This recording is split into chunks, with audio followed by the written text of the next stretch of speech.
ഭഗവത്ഗീത ഹരേ കൃഷ്ണ. ഇന്ന് നമ്മള് ഭഗവത്ഗീത യഥാരൂപം അധ്യായം 16. 16 അവസാനത്തെ ശ്ലോകം 24. 16 ദേവാസുര ഭാവങ്ങളാണ്. 24ാമത്തെ ശ്ലോകം.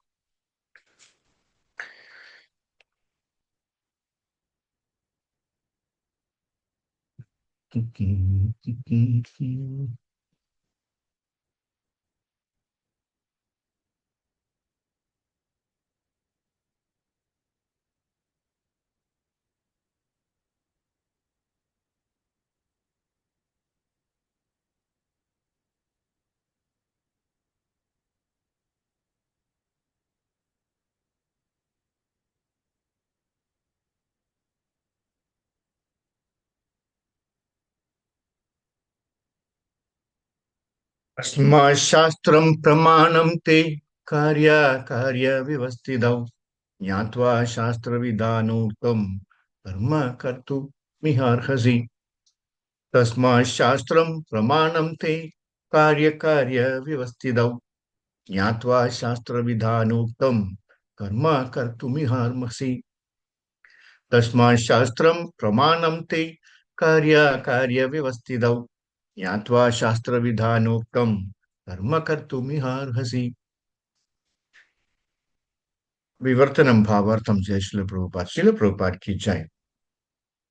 എന്തു ചെയ്യണം, എന്തു ചെയ്യാൻ പാടില്ല എന്ന് ധർമ്മശാസ്ത്രങ്ങളുടെ അടിസ്ഥാനത്തിൽ ഒരാൾ മനസ്സിലാക്കണം. ഈ നിയമനിബന്ധനകൾ പഠിച്ചറിഞ്ഞ ശേഷം മാത്രം പ്രവർത്തിക്കുക. തന്മൂലം ക്രമേണ ഉന്നതി പ്രാപിക്കും. ഭാവാർത്ഥം ജയശ്രീല പ്രഭുപാദ്.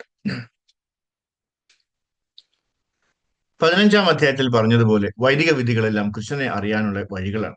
ഭഗവത്ഗീതയിലൂടെ കൃഷ്ണനെ അറിയുകയും കൃഷ്ണാബോധം ഉൾക്കൊള്ളുകയും ചെയ്ത ഭക്തിയുര സേവനത്തിൽ മുഴുകുന്നവൻ വേദസംഹിതകൾക്ക് നൽകാവുന്നത്ര അത്യുത്കൃഷ്ട ജ്ഞാനമത്രയും നേടിക്കഴിഞ്ഞു. ശ്രീ ചൈതന്യ മഹാപ്രഭു ഈ പ്രക്രിയ അത്യന്തം ലളിതമാക്കിയിട്ടുണ്ട്. ഹരേ കൃഷ്ണ കൃഷ്ണ കൃഷ്ണ ഹരേ ഹരേ, ഹരേ രാമ രാമ രാമ ഹരേ ഹരേ എന്ന മഹാമന്ത്രം ജപിക്കുവാനും ഭഗവത് സേവനത്തിൽ ഭക്തിപൂർവ്വം ഏർപ്പെടാനും ഭഗവത് പ്രസാദം ഭക്ഷിക്കുവാനുമാണ് അദ്ദേഹം ജനങ്ങളോട് ഉപദേശിച്ചിട്ടുള്ളത്.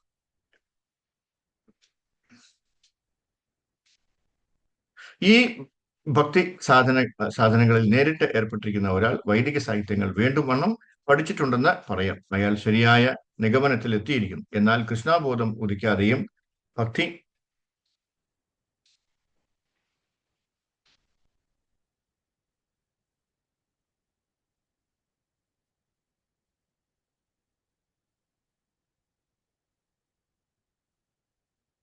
ഏർപ്പെടാത്തതെയും ഭക്തി സേവനത്തിൽ ഏർപ്പെടാതെ ഉള്ളവര് കൃത്യാകൃത്യങ്ങൾ അറിയാൻ വേദഗ്രന്ഥങ്ങൾ പഠിക്കണം. തർക്കം കൂടാതെ അനുസരിക്കുകയും വേണം. ഇതിനെ ശാസ്ത്രാനുവർത്തനം എന്ന് പറയുന്നു. വ്യക്തനായ ആത്മാവിൽ കാണാവുന്ന 4 പ്രധാന ദോഷങ്ങൾ ശാസ്ത്രത്തിനില്ല. പക്വങ്ങളായ ഇന്ദ്രിയങ്ങൾ, വഞ്ചന പ്രവണത, തെറ്റുവരുത്തുവാനുള്ള പ്രവണത, വ്യാജ ശീലം, ഇവയാണ് ആ ദോഷങ്ങൾ. ബദ്ധാവസ്ഥയിലുള്ള ഈ 4 ദോഷങ്ങൾ മനുഷ്യനെ നിയമബന്ധനങ്ങൾ ഉണ്ടാക്കുന്നതിന് അനർഹനാക്കുന്നു. ശാസ്ത്രോക്തങ്ങളായ നിയമബന്ധനങ്ങൾക്ക് ഈ ദോഷങ്ങൾ ബാധകമല്ലാത്തത് കൊണ്ട് എല്ലാ ആചാര്യന്മാരും മറ്റു മഹാത്മാക്കളും അവയെ നിഷ്കർഷതയോടെ പാലിച്ചു പോയി. ഭാരതത്തിൽ ആധ്യാത്മിക സിദ്ധാന്തങ്ങൾ പലവിധമുണ്ട്. മുഖ്യമായി 2 വിധം: വ്യക്തിശൂന്യവാദികൾ, വ്യക്തിഗതവാദികൾ എന്നിങ്ങനെ 2 കൂട്ടരും അനുസൃതമായി തന്നെ ജീവിതം നയിക്കുന്നു. വേദ സിദ്ധാന്തങ്ങളെ മാനിക്കാത്തവർക്ക് പരിപൂർണതയിലെത്താൻ സാധ്യമല്ല. ശാസ്ത്രങ്ങളുടെ പൊരുളറിഞ്ഞ മനുഷ്യനെ ഭാഗ്യശാലി എന്ന് കരുതാം. ഭഗവാനെ കുറിച്ചുള്ള ജ്ഞാനം തരുന്ന പ്രമാണങ്ങളോടുള്ള വെറുപ്പാണ് മനുഷ്യ സമൂഹത്തിലെ എല്ലാത്തരം വീഴ്ചകളും കാരണം. മനുഷ്യ ജീവിതത്തിലെ ഏറ്റവും വലിയ ആരാധന അപരാധമാണ്. അതുകൊണ്ട് തന്നെ ഭഗവാന്റെ ഭൗതിക ശക്തിയായ മായ ക്ലേശത്രയത്താൽ നമ്മെ സദാ ദുഃഖിപ്പിച്ചു പോരുന്നതും ഈ ഭൗതിക ശക്തിക്ക് 3 ഭൗതികങ്ങളായ ഗുണങ്ങളുണ്ട്. ഭഗവാനെ കുറിച്ചുള്ള ജ്ഞാനത്തിലേക്കുള്ള വഴി തുറന്നു കിട്ടണമെങ്കിൽ ഒരാൾ സത്വഗുണത്തിൽ തോളമെങ്കിലും ഉയരണം. ഇത്രയും സാധിക്കാത്തവർക്ക് രജോ പെട്ട് അസുര ജീവിതം നയിക്കേ നിവൃത്തിയുള്ളൂ. ഈ രജസ്തമോ ഗുണസ്വഭാവികൾ ധർമ്മശാസ്ത്രങ്ങളെയും പുണ്യാത്മകളെയും ഭഗവാനെ കുറിച്ചുള്ള ശരിയായ ജ്ഞാനത്തെയും നിന്ദിക്കുന്നവരാണ്. ആധ്യാത്മിക ആചാര്യന്റെ നിർദ്ദേശങ്ങളെ അനുസരിക്കാത്തവര് ശാസ്ത്രോക്ത നിയമങ്ങളെ അവഗണിക്കുന്നവരുമാണ്. പൂർവ്വമുള്ള സേവനത്തിന്റെ മഹത്വത്തെ പറ്റി എത്ര തന്നെ കേട്ടിരുന്നാലും അവർ അതിലേക്ക് ആകർഷക സ്വന്തം ഉത്കർഷത്തിന് സ്വന്തം വഴി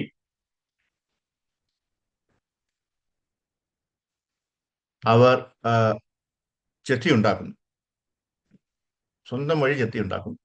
ഇതെല്ലാമാണ് അസുര ജീവിതത്തിലേക്ക് മനുഷ്യരെ എത്തിക്കുന്ന ചില ദോഷങ്ങൾ. എങ്കിലും ശരിക്കും ഉചിതനും ഒരു വിശ്വാസനുമായ ആധ്യാത്മിക ഗുരുവിനെ വഴികാട്ടിയായി ലഭിക്കുന്ന ആൾക്ക് സമൃത്കൃഷ്ട പദത്തിലേക്ക് ഉയരാൻ കഴിയും. അതോടെ ജീവിത വിജയം കൈവരിക്കുകയും ചെയ്യും. വേദാസുര ഭാവങ്ങൾ എന്ന ശ്രീമദ് ഭഗവത്ഗീതയുടെ 16-ാം അധ്യായത്തിന്റെ ഭക്തിവേദാന്ത വിശദീകരണം ഇപ്രകാരം സമാപിക്കും. ഹരികൃഷ്ണ. ഓം അജ്ഞാനത്തിമിരന്തസ്യ ജനാഞ്ജനാശലാഖയാ ചക്ഷുരുന്മേലനമന തസ്മൈ ശ്രീ ഗുരുവേ നമഃ. നമഃ. ഓം വിഷ്ണുപദായ കൃഷ്ണപ്രസ്ഥായ ഭൂതലേ ശ്രീമതി ജയപതാക സ്വാമി നാമനി നമാചര്യപതായനം നമഃ. ഓം വിഷ്ണുപദായ കൃഷ്ണപ്രസ്ഥായ ഭൂതലേ ശ്രീമതി ഭക്തിവേദാന്ത സ്വാമി നാമനി नमस्ते सरस्वती देवी गौरी वाणी प्रचारण जय श्री कृष्ण चैतन्य प्रभु नित्यानंद श्री अद्वैत गदाधर शिवासर गौर भक्तवृंद. हरे कृष्णा कृष्णा कृष्णा हरे हरे, हरे राम राम राम हरे हरे. हरे कृष्णा. तस्मा शास्त्रं प्रमाणं ते कार्य कार्य व्यवस्थितौ ज्ञात्वा शास्त्र विधानोक्तं कर्म कर्तुमिहार्हसि. എന്തു ചെയ്യണം, എന്തു ചെയ്യാൻ പാടില്ല എന്ന ധർമ്മശാസ്ത്രങ്ങളുടെ അടിസ്ഥാനത്തിൽ ഒരാൾ മനസ്സിലാക്കണം. ഈ നിബന്ധനകൾ പഠിച്ചറിഞ്ഞ ശേഷം മാത്രം പ്രവർത്തിക്കുക. തന്മൂലം ക്രമേണ ഉന്നതി പ്രാപിക്കും. ഹരേ കൃഷ്ണ. വളരെ നല്ലൊരു ശ്ലോകമാണ്. നമുക്ക് എല്ലാവർക്കും ഒരുപാട് ഉപകരിക്കുന്ന, ഒരുപാട് സംശയങ്ങൾക്ക് ദൂരീകരണം നൽകുന്ന ഒരു ശ്ലോകമാണ്, അല്ലേ? നമുക്ക് പലപ്പോഴും തോന്നൂലേ നമ്മൾ എന്തൊക്കെ ചെയ്യണം, എന്തൊക്കെ ചെയ്യാൻ പാടുണ്ട്, എന്തൊക്കെ ചെയ്യാൻ പാടില്ല എന്ന്. അതെല്ലാം എന്താണ്, എങ്ങനെ കിട്ടും, എവിടെ നിന്നൊക്കെ കിട്ടും എന്നൊക്കെ ഉള്ളതാണ് ഇന്നത്തെ ശ്ലോകത്തിൽ നമുക്ക് മനസ്സിലാക്കാൻ പറ്റും. അപ്പൊ ഇതില് ആദ്യത്തെ വാക്ക് എന്താണ്? തസ്മാ ശാസ്ത്രം പ്രമാണം. പ്രമാണം എന്ന് പറഞ്ഞാൽ വളരെ മുഖ്യം. അതാണ് അല്ലെ, എന്താണ്? Guide, manual. അപ്പൊ അതാണ് ആദ്യത്തെ. എന്താണ്? തസ്മാ ശാസ്ത്രം. എന്താണ് ഈ ശാസ്ത്രം, അല്ലെ? ചിലരോട് ചോദിച്ചു കഴിഞ്ഞാൽ സയൻസ് എന്ന് പറയും. ഓക്കെ, സയൻസ് ആണ്, അല്ലെ? എന്താണ് സയൻസ്, അല്ലെ? പരമാത്മാവിനെ അതുപോലെ മനസ്സിലാക്കുന്നതിനെയാണ് സയൻസ് എന്ന് പറയുന്നത്. ഭഗവാനെ മനസ്സിലാക്കുന്നതിന്, അല്ലെ? ഭഗവാനെ അതുപോലെ ആസിറ്റീസ്, വ്യത്യാസങ്ങളൊന്നും ഇല്ല. പ്രഭുപാദ് പറഞ്ഞ പോലെ ആസിറ്റീസ്, യഥാരൂപം, അതുപോലെ യഥാരൂപത്തിൽ മനസ്സിലാക്കുന്നതിനെയാണ് നമ്മൾ സയൻസ് എന്ന് പറയുന്നത്, അല്ലെ? അപ്പൊ അതിന്റെ ശുദ്ധതയോടുകൂടി എന്താണ് ഭഗവാൻ, ആരാണ് ഭഗവാൻ, അപ്പൊ അതിന്റെ ശുദ്ധതയോടുകൂടി അതിൽ വെള്ളമൊന്നും ചേർക്കാതെ, അല്ലെ? എന്താണ്, കുറച്ച് ഉപ്പും കുരുമുളകും ഒന്നും ചേർക്കാതെ അങ്ങനെ മനസ്സിലാക്കുന്നതിനെയാണ് സയൻസ് എന്ന് പറയുന്നത്. ശാസ്ത്രം, അല്ലെ? അതെന്താണ്? അതെല്ലാം ഭഗവാന്റെ വാക്കുകളാണ്, ഭഗവാന്റെ വാക്ക്. ഇവിടെ ഈ ശാസ്ത്രം ഭഗവത്ഗീത, അല്ലെ? യഥാരൂപം. ഭഗവത്ഗീത ആരാണ് പറഞ്ഞിരിക്കുന്നത്? ഭഗവാൻ തന്നെയാണ് പറഞ്ഞിരിക്കുന്നത്. ഭഗവാന്റെ വാക്കുകളാണ്, അല്ലെ? അപ്പൊ ഇങ്ങനെയുള്ള ശാസ്ത്രങ്ങളുടെ ഒരു ഭാഗമാണ് ഭഗവത്ഗീത. ശാസ്ത്രം എന്ന് പറയുന്നത് എന്താണ്? അതൊരു എന്താ പറയാ, നമുക്ക് എങ്ങനെ ജീവിക്കണം എന്നുള്ള ഒരു മാനുവലാണ്. നമുക്ക് എന്ത് സംശയം ഉണ്ടെങ്കിലും അത് മറിച്ച് നോക്കിയാൽ മതി, അതിനകത്ത് എല്ലാ ഉത്തരവും ഉണ്ടാവും. നമുക്ക് എന്ത് വിഷമം വന്നാലും, നമുക്ക് എന്ത് പ്രതിസന്ധി വന്നാലും ഭഗവത്ഗീത ഒന്ന് മറിച്ച് നോക്കിയാൽ മതി. നമുക്ക് നമുക്ക് അതിനുള്ള നമുക്ക് നമ്മുടേതായ പ്രശ്നങ്ങളുടെ പരിഹാരം അവിടെ കാണാൻ പറ്റും. ഭഗവാൻ എല്ലാം പറയുന്നുണ്ട്. ഏത് തരത്തിലുള്ള ആൾക്കാരെ കുറിച്ചിട്ടും പറയുന്നുണ്ട്. ഏത് തരത്തിലുള്ള ആൾക്കാർക്ക് എന്തെല്ലാം പ്രശ്നങ്ങൾ വരുന്നുണ്ടോ അതിനെ കുറിച്ചെല്ലാം പറയുന്നുണ്ട്. ഇതൊക്കെ എങ്ങനെ സാധിക്കുമെന്ന് ചിലപ്പോൾ നമ്മൾ വിചാരിക്കും, അല്ലെ? പക്ഷെ എല്ലാത്തിന്റെ ഉത്തരം നമുക്ക് ഇതിനകത്തുണ്ട്, ഭഗവത്ഗീതയിലുണ്ട്. ഒന്നും മറിച്ച് നോക്കുകയോ വേണ്ടി. നമ്മളെ കുഴപ്പം എന്താ? കുഴപ്പം യഥാരൂപം, ആസിറ്റീസ്, നമ്മൾ അലമാരയ്ക്കകത്ത് വെച്ചേക്കും, അല്ലെ? ഇവിടെ ഇരുന്ന് കരഞ്ഞുകൊണ്ടിരിക്കും, അല്ലെ? ഈ സമയത്ത് അതൊന്നും എടുത്ത് വായിച്ചു നോക്കിയാൽ എല്ലാ പ്രശ്നങ്ങളും മാറുന്നതാണ്. ഇതുവരെ അറിഞ്ഞിടാത്തവർക്ക് വേണ്ടി പറയാം. അപ്പൊ ഇനിയെങ്കിലും ആ അലമാരയ്ക്കകത്തിരിക്കുന്നത് താഴെ വെച്ച് വായിച്ചു നോക്കാം, അല്ലെ? ആസിറ്റീസ് വച്ചരിക്കാനുള്ളതല്ല. പ്രഭുപാദ് ആസിറ്റീസ് എന്ന് പേരിട്ടതുകൊണ്ട് അത് ആസിറ്റീസ് തന്നെ വെച്ചിരിക്കും. പ്ലാസ്റ്റിക് പോലും പൊട്ടിച്ചിട്ടില്ല, അതുപോലെ വെച്ചിരിക്കുക, അല്ലെ? അത് പാടില്ല. നമ്മൾ ഈ പ്രശ്നങ്ങളൊക്കെ വരുമ്പോൾ പ്രശ്നങ്ങൾ വരാത്ത ഒരൊറ്റ ദിവസം പോലും ഉണ്ടാവില്ല, അല്ലെ? അപ്പൊ ദിവസവും പ്രശ്നങ്ങളുണ്ട്. അപ്പൊ ദിവസവും നമുക്കത് വായിക്കാൻ പറ്റും, അല്ലെ? അപ്പൊ എപ്പോഴൊക്കെ പ്രശ്നം വന്നാലും കുന്തി ദേവി പറഞ്ഞതുപോലെ, അല്ലെ, എപ്പോഴും നമ്മളത് എടുത്തു വെച്ച് വായിക്കണം. അപ്പോഴും അപ്പൊ ഭഗവാനെ കാണാൻ പറ്റുമല്ലോ എന്നാണ് കുന്തി ദേവി പറയുന്നത്. അപ്പൊ ഇത് നമ്മുടെ മനുഷ്യൻ രാശിക്കുള്ള, മനുഷ്യന് വേണ്ടിയുള്ള ഒരു ഇൻസ്ട്രക്ഷൻ മാനുവലാണ് ഭഗവത്ഗീത എന്ന് പറയുന്നത്. നമ്മുടെ ഒരു മാനുവലാണ്. നമുക്ക് എന്ത് പ്രശ്നം ഉണ്ടെങ്കിലും, എന്ത് വിഷമം ഉണ്ടെങ്കിലും, എന്ത് പ്രതിസന്ധി ഉണ്ടെങ്കിലും നമുക്ക് അതിന് ഉത്തരം കിട്ടുന്ന ഒരു എന്ത് ചെയ്യാം, എങ്ങനെ ചെയ്യാം, എന്താണ് ചെയ്യേണ്ടതെന്ന് അറിയുന്ന ഒരു മാനുവലാണ് ഭഗവത്ഗീത. അല്ലെ? എന്താ ഈ ഭഗവത്ഗീത എന്ന് പറയാൻ കാരണം എന്താ? എന്തോ ആ, ആ, ഗദ്യം, ഭഗവത്ഗീത എന്ന് പറഞ്ഞില്ല, ഭഗവത്ഗീത എന്ന് പറഞ്ഞ കാര്യം. കാരണം ഗോലോക വൃന്ദാവനത്തിലുള്ളവർ എല്ലാവരും എല്ലാം പാട്ടുപോലെയാണ് പറയുക. അല്ലെ? അവരാരും എന്താണ് ഗദ്യമായിട്ട് പറയാറില്ല. നമ്മൾ സംസാരിക്കുന്ന പോലെ സംസാരിക്കാറില്ല. അവരെല്ലാം വളരെ വളരെ ഈണത്തിൽ അല്ലെ പാട്ടായിട്ടാണ് പറയുക. അതുകൊണ്ടാണ് ഭഗവാനും അതുപോലെ പറഞ്ഞു ഭഗവത്ഗീത എന്നാണ്. ഭഗവാന്റെ ലാംഗ്വേജ് അങ്ങനെയാണ്, ഭഗവാന്റെ രീതി അങ്ങനെയാണ്. അല്ലെ? ഗീതയാണ്. അപ്പൊ അതുകൊണ്ടാണ് ഭഗവത്ഗീത എന്ന് പറയുന്നത്. അപ്പൊ ഈ ഭഗവത്ഗീതയാണ് നമ്മുടെ ഇൻസ്ട്രക്ഷൻ മാനുവൽ. എന്ത് ബുദ്ധിമുട്ടുണ്ടെങ്കിലും എന്ത് വിഷമമുണ്ടെങ്കിലും നമ്മളതൊന്ന് മറിച്ച് നോക്കും. അല്ലെ? നമ്മളിപ്പോ പല കാര്യങ്ങളും നമ്മൾ എന്താണ് കടയിൽ പോയി മേടിക്കാറുണ്ട്, അല്ലെ? മാർക്കറ്റിൽ പോയി മേടിക്കാറുണ്ട്. ഫ്രിഡ്ജ് മേടിക്കും, ഫാൻ മേടിക്കും, ടി വി മേടിക്കും, അല്ലെ? എന്തെല്ലാം ഇലക്ട്രോണിക് ഐറ്റംസ് ഒക്കെ നമ്മൾ മേടിക്കുന്നത്, അല്ലെ? അപ്പൊ ഈ സാധനങ്ങളൊക്കെ മേടിക്കുമ്പോൾ അതിനോടൊപ്പം ഒരു ചെറിയൊരു ബുക്കും കൂടെ തരും. എന്താണത്? അതാണ് അതിന്റെ മാനുവൽ ബുക്ക്ലെറ്റ്, അല്ലെ? അതും തരാറുണ്ട്. അപ്പൊ നമ്മൾ എന്ത് ചെയ്യും? നമ്മൾ കൊണ്ടുവന്നിട്ട് ഇതൊക്കെ അയച്ച് പറക്കി വെച്ചിട്ട് ഈ മാനുവൽ നോക്കി പഠിക്കും. ഇത് എങ്ങനെയാണ് ഫിറ്റ് ചെയ്യുന്നത്, ഈ വയർ എവിടെ കൊടുക്കണം, അല്ലെ? ഈ വയർ എങ്ങനെ കൊടുക്കണം, അല്ലെ? ഇത് എവിടെയാണ് വെക്കേണ്ടത്, ഇത് എങ്ങോട്ട് തിരിച്ചു വെക്കും, എല്ലാം ആ ബുക്ക്ലെറ്റിലുണ്ട്, അല്ലെങ്കിൽ ആ മാനുവലിലുണ്ട്. ഈവൻ ഒരു ചെറിയ ഒരു മൊബൈൽ മേടിച്ചാൽ അതിന്റെ കൂടെ ഒരു മാനുവൽ ഉണ്ടാവും, അല്ലെ? ഓക്കെ. അപ്പൊ ഇത് ആരാണ് ഈ മാനുവൽ തരുന്നത്? ഇത് ആരാണോ ഉണ്ടാക്കിയത്, ഈ ഉപകരണം, ഈ ഇലക്ട്രോണിക് ഉപകരണം ആരാണോ ഉണ്ടാക്കിയത്, അവർക്കാണ് ഇതിനെക്കുറിച്ച് അറിയാൻ പറ്റുന്നത്, അല്ലെ? നന്നായിട്ട് അറിയാൻ പറ്റുക. അപ്പോ അവര് ഇതെങ്ങനെ സൂക്ഷിക്കണം, ഇത് കേടാവാതെ എങ്ങനെ ഉപയോഗിക്കാം, ഇതിന്റെ ഉപയോഗം എന്താണെന്നൊക്കെ വളരെ ഡീറ്റെയിൽ ആയിട്ട് പറയുന്നത്. അപ്പൊ അവർക്ക് മാത്രമേ ക്ലിയർ ആയിട്ട് അറിയാൻ പറ്റുള്ളൂ, അല്ലെ? ഇത് ഉണ്ടാക്കിയവന് മാത്രമേ ഇത് ക്ലിയർ ആയിട്ട് ഇതിനെക്കുറിച്ച് അറിയാൻ പറ്റുള്ളൂ. അപ്പൊ അവര് തന്നെയാണ് ഈ മാനുവലും ഇറക്കുക, അല്ലെ? ഈ ബുക്ക്ലെറ്റ് ഉണ്ടാക്കി. ആ മാനുവൽ നോക്കിയിട്ടാണ് നമ്മൾ ഇതെല്ലാം പഠിക്കുന്നത്, ആണല്ലോ? നമ്മൾ ഈ ഭൂമിയിലേക്ക് വന്നപ്പോൾ നമുക്കും ഒരു വിലയേറിയ എന്താണ് പ്രൊഡക്റ്റ് നമ്മുടെ കയ്യിലുണ്ട്. എന്താണെന്നറിയാമോ? അതെന്താണ്? നമ്മുടെ ജീവിതം. നമ്മുടെ ജീവിതമാണ് നമുക്ക് തന്നിരിക്കുന്നത്, അല്ലേ? ഒരു ശരീരം തന്നപ്പോൾ നമുക്കൊരു ജീവിതമുണ്ട്. ആ ജീവിതം എങ്ങനെ ജീവിക്കണം, എങ്ങനെ നയിക്കണം, എങ്ങനെയാണ് മുന്നോട്ട് പോകേണ്ടത് എന്നുള്ളതിന്റെ മാനുവലാണ് ഇത്, അല്ലേ? നമ്മുടെ പ്രൊഡക്ഷൻ കൺട്രോളർ ആരാണ് നമ്മൾ മാനുഫാക്ചർ ചെയ്തത്? ഭഗവാനാണ്. അപ്പൊ ഭഗവാനാണ്, അല്ലെ? നമ്മൾ ഈ സാധനങ്ങളൊക്കെ ഉണ്ടാക്കുന്ന പോലത്തെ ആരാണ് നമ്മളെ ഉണ്ടാക്കിയത്? ഭഗവാനാണ് ഉണ്ടാക്കിയത്, അല്ലെ? ഭഗവാന്റെ കൺട്രോളിലാണ് എല്ലാം, അല്ലെ? ഭഗവാൻ ഇതുപോലെ ആയിരിക്കണം എന്നൊക്കെ വിചാരിച്ചിട്ടാണ് ഭഗവാൻ ഇങ്ങോട്ട് അടച്ചു വിട്ടത്. അപ്പൊ ഭഗവാൻ തന്നെയാണ് ഈ മാനുവൽ തന്നിരിക്കുന്നത്. എന്ത്? ഭഗവത്ഗീത. അതുകൊണ്ടാണ് ഭഗവാൻ സ്വയം പറഞ്ഞത് ഭഗവത്ഗീത, അല്ലെ? മറ്റുള്ള എല്ലാ അല്ലെങ്കിൽ വേദങ്ങളിൽ നിന്നും ഭഗവത്ഗീത വേറിട്ട് നിൽക്കുന്നതിന്റെ ഒരു കാരണം അതാണ്. എന്താണ്? ഇത് ഭഗവാൻ സ്വയം പറഞ്ഞതാണ്, അല്ലെ? സ്വയം പറഞ്ഞതാണ് ഈ ഭഗവത്ഗീത, അല്ലെ? മറ്റേതൊക്കെ വ്യാസദേവൻ എഴുതിയതാണ്. അദ്ദേഹം കേട്ടിട്ട് എഴുതിയതാണ്, കണ്ടിട്ട് എഴുതിയതാണ്. പക്ഷെ ഇത് അങ്ങനെയല്ല. ഇത് ഭഗവത്ഗീത ഭഗവാൻ, അതാണ് എല്ലാ വേദങ്ങളിൽ നിന്നും ഭഗവത്ഗീത വേറിട്ട് നിൽക്കുന്നത്. That is because of this one. അപ്പൊ ഇത് എന്താണ്? നമ്മുടെ ഒരു ഇൻസ്ട്രക്ഷൻ മാനുവലാണ്, അല്ലെ? ഭഗവത്ഗീതയുണ്ട്, ശ്രീമദ് ഭാഗവതം ഉണ്ട്, 4 വേദങ്ങളുണ്ട്, അല്ലെ? എല്ലാത്തിന്റെയും സോഴ്സ് ഒന്ന് തന്നെയാണ്. അത് ഭഗവാൻ ശ്രീകൃഷ്ണൻ തന്നെയാണ്, അല്ലെ? ഭാഗവതം എടുത്താലും ഭഗവത്ഗീത എടുത്താലും എല്ലാം ഭഗവാൻ ശ്രീകൃഷ്ണൻ തന്നെയാണ്. അപ്പോൾ നമ്മുടെ ധർമ്മമാണ് ഈ ഭഗവത്ഗീത നമ്മൾ നന്നായി പഠിച്ച് മനസ്സിലാക്കുക, അല്ലെ? അത് പഠിച്ചിട്ട് വേണം നമ്മൾ ജീവിതം തുടങ്ങാനായിട്ട്. അതുകൊണ്ടാണ് പ്രഹ്ലാദ് മഹാരാജ് പറഞ്ഞത് 5-ാമത്തെ വയസ്സില് ഒരു കുഞ്ഞിന്റെ എന്താണ് ഭഗവത് സേവ തുടങ്ങണം, അല്ലെങ്കിൽ ഭക്തിയുടെ സേവനം തുടങ്ങണം, അല്ലെങ്കിൽ ഇതൊക്കെ പഠിച്ചു തുടങ്ങണം, ഗുരുകുല വിദ്യാഭ്യാസം തുടങ്ങണം. എന്തിന്? ഭഗവാനെ കുറിച്ച് അറിയാനായിട്ട്, അല്ലെ? അപ്പോ അങ്ങനെ അപ്പോഴേ പഠിച്ചു കഴിഞ്ഞാൽ നമുക്ക് നമ്മുടെ എന്താണ് ജീവിതം തുടങ്ങുമ്പോൾ എല്ലാ കാര്യവും നമുക്ക് അറിയാമായിരിക്കും. എങ്ങനെയൊക്കെ എന്തൊക്കെ ചെയ്യണം, ആരോട് എന്ത് പറയണം, എങ്ങനെ സംസാരിക്കണം എന്നൊക്കെ അറിയാമായിരിക്കും, അല്ലെ? എങ്ങനെ പ്രവർത്തിക്കണം, എങ്ങനെയാണ് നമ്മൾ അതൊക്കെ ചെയ്യേണ്ടത്, എങ്ങനെയാണ് അത് കൈകാര്യം ചെയ്യേണ്ടത്, അല്ലെ? ഇപ്പോഴുള്ള കുട്ടികൾക്കൊന്നും പലതും അറിയത്തില്ല, ഒന്നും അറിയത്തില്ല അവർക്ക്. കാര്യം എന്താണ്? ഭഗവത്ഗീത എന്താണെന്ന് ചോദിച്ചു കഴിഞ്ഞാൽ പോലും അറിയത്തില്ല. കൃഷ്ണൻ ആരാണെന്ന് ചോദിച്ചു കഴിഞ്ഞാൽ അറിയത്തില്ല. രാധ ആരാണെന്ന് ചോദിച്ചാൽ അറിയത്തില്ല. രാമൻ ആരാണെന്ന് ചോദിച്ചാൽ അറിയത്തില്ല. സീത ആരാണെന്ന് ചോദിച്ചാൽ അറിയത്തില്ല, അല്ലെ? ഇത് എന്തൊരു ജനറേഷനാണ്, അല്ലെ? അവരെയൊക്കെ രക്ഷാകർത്താക്കൾക്ക് വേണം അടി കൊടുക്കാൻ. അവരാണ് അത് പഠിപ്പിച്ചു കൊടുക്കേണ്ടത്, അല്ലെ? അവർക്കറിയില്ല, രക്ഷാകർത്താക്കൾക്ക് അറിയില്ല, പിന്നെ അവരെന്തോ പഠിപ്പിക്കും കുഞ്ഞുങ്ങളെ? അതാണ് വലിയ പ്രശ്നം.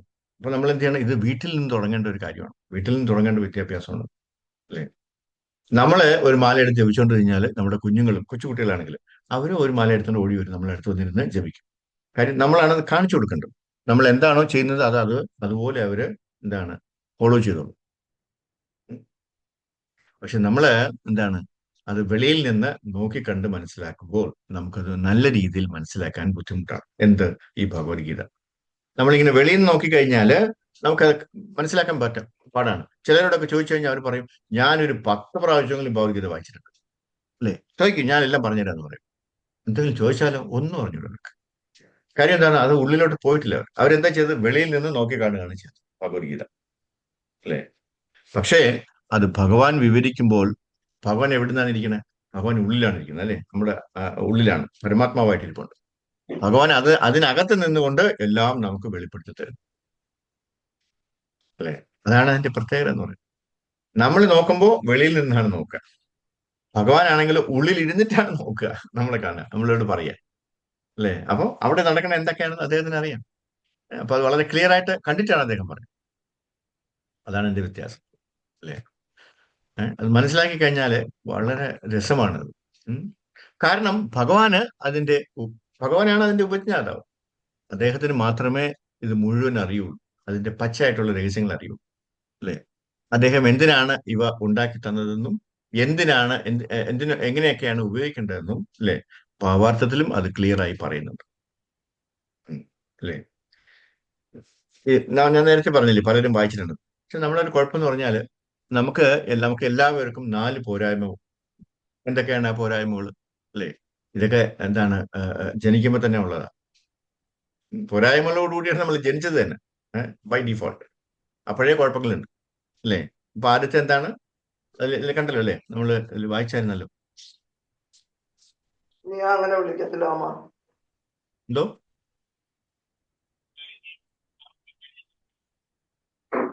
വായിച്ചോ? ഇല്ല.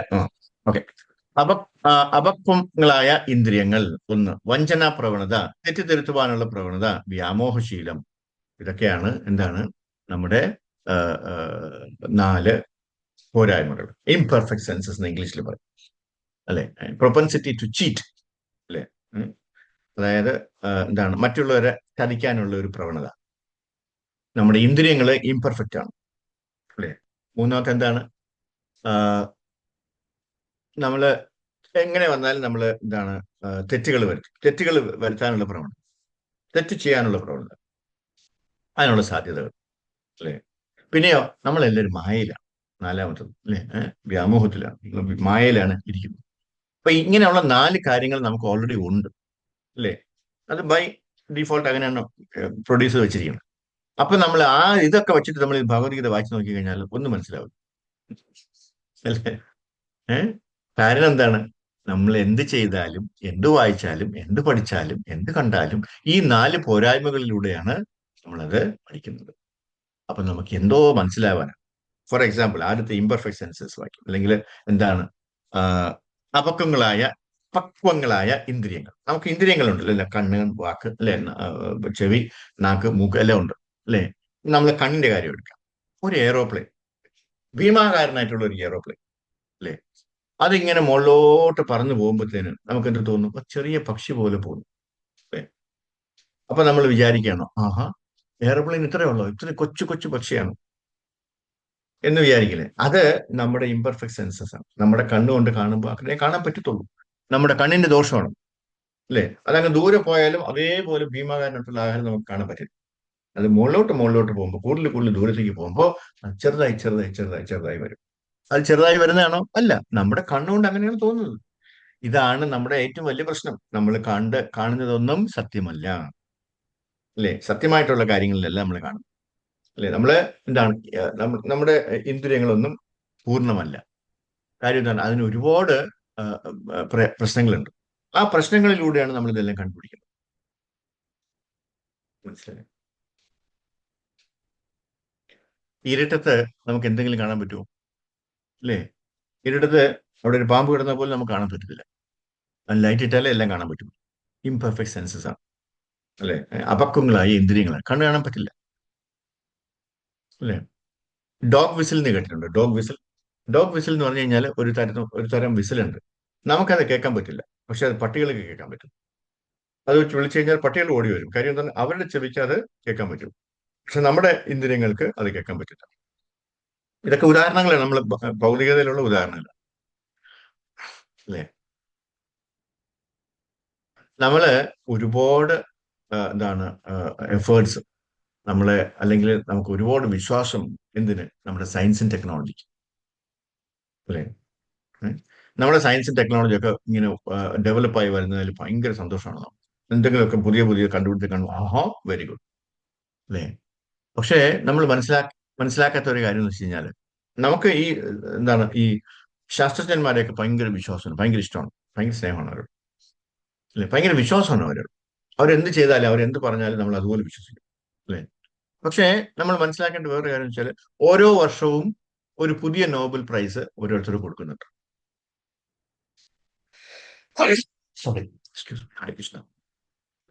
അപ്പോ ഈ എന്താണ് ഈ നോബൽ പ്രൈസുകളൊക്കെ കൊടുക്കുന്നത്, 10 കൊല്ലം മുമ്പേ ഒരാൾ ചെയ്തിരുന്നത് തെറ്റാണെന്ന് സ്ഥാപിച്ചിട്ടാണ് ഇയാൾ ഇപ്പോൾ നോബൽ സമ്മാനം വാങ്ങിച്ചേക്കുന്നത്. അല്ലെങ്കിൽ 50 കൊല്ലം മുമ്പേ ഒരാൾ പ്രസ്താവിച്ച, അല്ലെങ്കിൽ ഒരാൾ നോബൽ സമ്മാനം ഒരു കാര്യത്തിന് വാങ്ങിച്ചിട്ടുണ്ട്, അത് തെറ്റാണെന്ന്, എൻ്റെ ഡിഫറെന്റ് ആണെന്ന് തെളിയിക്കുന്ന ഒരു തീസിസിനാണ് ഇപ്പോൾ ഒരാൾക്ക് നോബൽ സമ്മാനം കൊടുക്കുന്നത്. മനസ്സിലായില്ലേ? അപ്പോ ഈ ആൾ പറയുന്ന നോബൽ സമ്മാനം ഇപ്പൊ ഇയാൾ മേടിച്ചില്ലേ, അതിന്റെ ഒരു 5 കൊല്ലം കഴിയുമ്പോൾ തന്നെ ഇത് തെറ്റേയാണ് എന്ന് പറഞ്ഞിട്ട് വേറൊരാൾ നോബൽ സമ്മാനം മേടിക്കും, അല്ലെ? നമ്മളിങ്ങനെ കൈ കൊടുത്തിരിക്കാനേ പറ്റത്തുള്ളൂ. നമ്മളിപ്പോ എന്തോ വിശ്വസിക്കും? ആര് പറയണത് വിശ്വസിക്കും? ആകെ മറിമായോ, അല്ലേ? അപ്പൊ ഇതിനൊക്കെ, ഈ കണ്ടുപിടുത്തങ്ങൾക്കൊക്കെ എന്താണ്, താൽക്കാലികമായിട്ടുള്ള വിലയേ ഉള്ളൂ എന്നാണ്. അത് ശാശ്വതമല്ല, എല്ലാം ടെമ്പററിയാണ്, അല്ലേ? ഇതിലെല്ലാത്തിനും നമ്മളിപ്പോ സയൻസ് ആയിട്ട് ഒന്ന് എന്ത് നോക്കിക്കഴിഞ്ഞാൽ അതൊക്കെ താൽക്കാലികമാണ്. കാരണം ഇന്ന് കണ്ടുപിടിച്ചത്, ഇന്നത്തെ സത്യമൊക്കെ നാളത്തെ അസത്യമാണ്, അല്ലേ? ഒരുപാട് കാര്യങ്ങൾ നമ്മൾ ഓൾറെഡി കണ്ടിച്ചു. അപ്പൊ എന്താണ്, ഇതെല്ലാം താൽക്കാലികമാണെന്ന് അർത്ഥം. അതിലൊന്നും നമ്മൾ ഒരുപാട് അങ്ങോട്ട് എന്താണ് സ്ട്രെയിൻ കൊടുക്കേണ്ട ആവശ്യമില്ല, ശ്രദ്ധ കൊടുക്കേണ്ട ആവശ്യമില്ല, അല്ലെ? ഒരുപാട് വിഷമിക്കുകയും വേണ്ട അതിനെ കുറിച്ചിട്ട് ആലോചിച്ചിട്ട്. എന്തോ ആയിക്കോട്ടെ എന്ന് വിചാരിക്കാം, അല്ലെ? സന്തോഷം. ഉം. പക്ഷേ ശ്രീമദ് ഭാഗവതം, ഭഗവത്ഗീത, അതെല്ലാം എന്താണ്? അതെല്ലാം ശാശ്വതങ്ങളാണ്.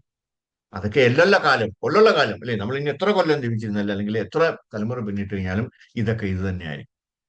ഒരു വ്യത്യാസമില്ല, അല്ലെ? അതാണ് പെർമനന്റ് എന്ന് പറയുന്നത്. അപ്പൊ അതാണ് ശ്രീമദ് ഭാഗവതം, ശ്രീമദ് ഭാഗവതം പോലെയുള്ള എന്താണ് വേദങ്ങൾ, വേദശാസ്ത്രങ്ങൾ, അല്ലെങ്കിൽ ശാസ്ത്രങ്ങളിലെ ശാസ്ത്രങ്ങൾ മറ്റുള്ള ശാസ്ത്രങ്ങൾ തമ്മിലുള്ള വ്യത്യാസം എന്താണെന്ന് വെച്ചാൽ ഇതാണ് വ്യത്യാസം. മറ്റേതൊക്കെ താൽക്കാലികമാണ്.